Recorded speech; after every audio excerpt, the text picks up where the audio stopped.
Have you ever watched the person you love become a stranger right before your eyes? I saw it in the faint blue glow of a phone screen at 2 a.m., illuminating my wife Sarah's face as she slept. A name I didn't recognize, Mark, was on the screen. With a message that felt like a punch to the gut. Last night was incredible. Can't stop thinking about you, my world. It's the one we had built over 10 years in our quiet Chicago suburb didn't just crack, it shattered. And in that cold, silent moment, I knew I wasn't just looking at a text message. I was looking at the blueprint for my revenge. If you genuinely enjoy our stories, please subscribe to the channel. Tell us where you're from. In what time it is right now, it's always fascinating to know how far our story flows. It started subtly. A few months before that night, Sarah had become distant. She started working late at the prestigious law firm she just joined on Wacker Drive. Big case, babe, she'd say, her voice tired over the phone. Partnership track. You get it? I did. I was proud of her. I'd make her dinner, have it waiting. But more often than not, she'd come home long after I'd gone to bed, the food untouched. Then came the new clothes, the expensive lingerie she'd hide at the back of her drawer, the sudden obsession with the gym. When I'd try to hold her, she'd flinch, just slightly. I'm just so tired, Mike, she'd sigh, turning her back to me. It was a coldness that seeped into the sheets, into the very air of our home.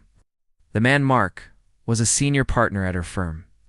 A smug, silver-haired shark I'd met once at a company dinner. He'd shaken my hand with a grip that was too firm, his eyes lingering on Sarah for a second too long. They thought they were untouchable. I'd see them in my mind laughing together in some dimly lit bar in the Loop, while I was at home painting the nursery for the baby we were trying for. The humiliation was a physical weight, pressing down on my chest until I could barely breathe. One evening, I found a receipt from the Langham Hotel tucked into her coat pocket, charged for two, for a room I'd never seen. The date matched a night she was supposedly pulling an all-nighter at the office. That was the night I broke. I sat on the floor of our walk-in closet, surrounded by her clothes that now smelled faintly of another man's cologne, and I wept. Not loudly, but with the silent, soul-crushing sobs of a man who has lost everything. But as the sun rose over Lake Michigan, something inside me hardened. The grief turned to ice. The love turned to strategy. My pain became my fuel. I wasn't going to just leave. That was too easy. They had humiliated me in the dark. I was going to destroy them in the light. I hired a private investigator, a grizzled ex-cop, who operated out of a dusty office in River North. It was expensive, but worth every penny. He gave me photos. Photos of Sarah and Mark kissing in a parking garage on Lower Wacker. Photos of them checking into the Langham, her hand possessively on his back. He gave me dates, times, everything. I saved every image, every text I managed to photograph from her unlocked phone, every credit card statement. I was building an arsenal. Sarah's parents were hosting their 40th anniversary party in a grand ballroom. At the Drake Hotel, it was the perfect stage. 200 of their closest friends, family, and her firm's most important partners, including Mark and his unsuspecting wife. Sarah was glowing that night, dressed in a shimmering silver gown, playing the part of the doting wife, holding my hand, her touch now feeling like a spider's crawl. She had no idea she was a dead woman walking. During the speeches, I took the microphone, started by congratulating her parents, my voice steady, practiced. Then I turned to Sarah. "And to my beautiful wife, Sarah," I said, my voice ringing through the silent room. "You've given me so much this past year, so much I never expected." I saw a flicker of confusion in her eyes. Mark was watching, a smug little smile on his face. In fact, I continued, pulling a crisp, sealed manila envelope from my jacket pocket. "You've given me the gift of clarity, and soon the gift of fatherhood." A gasp went through the crowd. Sarah's face went white.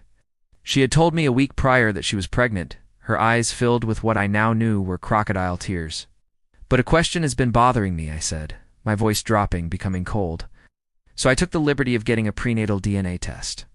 I walked over to her, the silence in the room so absolute you could hear a pin drop. I didn't hand the envelope to her. I handed it to Mark's wife. "I believe you'll find the results." It's illuminating. As she tore it open, I projected the first photo onto the large screen behind the bandstand. Sarah and Mark, locked in a passionate embrace. Then another, and another. The room erupted in gasps. Sarah stood frozen, her face a mask of pure horror. Mark looked like he'd been shot. His wife stared at the DNA results, then at him, her expression crumbling into utter devastation. The father was, of course, Mark. I had one.